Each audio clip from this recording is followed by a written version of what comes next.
আসসালামু আলাইকুম। সেদিন বানিয়েছিলাম একটা টাপ কেক, সেটাই আপনাদের সাথে আজকে শেয়ার করছি। আমি এখানে চকলেট ফ্লেভারের টাপ কেকটা বানিয়েছি। 4টা ডিম আর 1 কাপ ময়দা দিয়ে আমি এই চকলেট কেকটা বানিয়েছি। এই কেকের রেসিপিটা আমি আপনাদের সাথে শেয়ার করেছি, চাইলে আপনারা দেখে আসতে পারেন। চকলেট স্পঞ্জ কেকটা কিন্তু অনেক সফট হয়েছে। আমি এখানে বিটারে হুইপ ক্রিমটা বিট করে নিচ্ছি।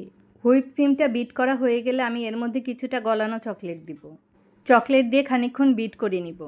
তারপর আবার 1 চা চামচ কোকো পাউডার দিয়ে সেটাও বিট করে নিব। এভাবে হুইপ ক্রিমটার টেস্টটা অনেক বেড়ে যাবে। বিট করতে করতে ক্রিমটা এখন সম্পূর্ণ রেডি।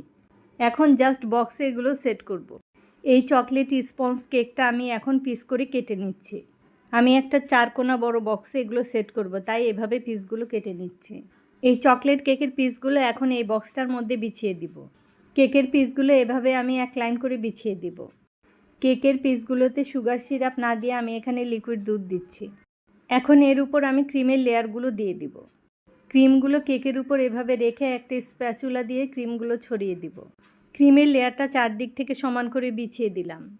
ক্রিমগুলো সমান করে ছড়িয়ে দেওয়ার পরে আমি আর এক লাইন করে কেকের লেয়ার বিছিয়ে দিব। একইভাবে কেকের পিসগুলো বিছিয়ে দেওয়ার পরে আমি এর মধ্যে লিকুইড দুধ দিয়ে দিব। আবারও একইভাবে ক্রিমের লেয়ার এই কেকের পিসগুলোর উপর ছড়িয়ে দিব। এভাবে ক্রিমের লেয়ারগুলো খুব স্মুথ করে চারপাশ থেকে সমানভাবে ছড়িয়ে দিব। এখন উপরে ডেকোরেশনের জন্য খানিকটা চকলেটের গুঁড়ো উপরে ছিটিয়ে দিব। এই তো তৈরি হয়ে গেল মজার টাপ কেক।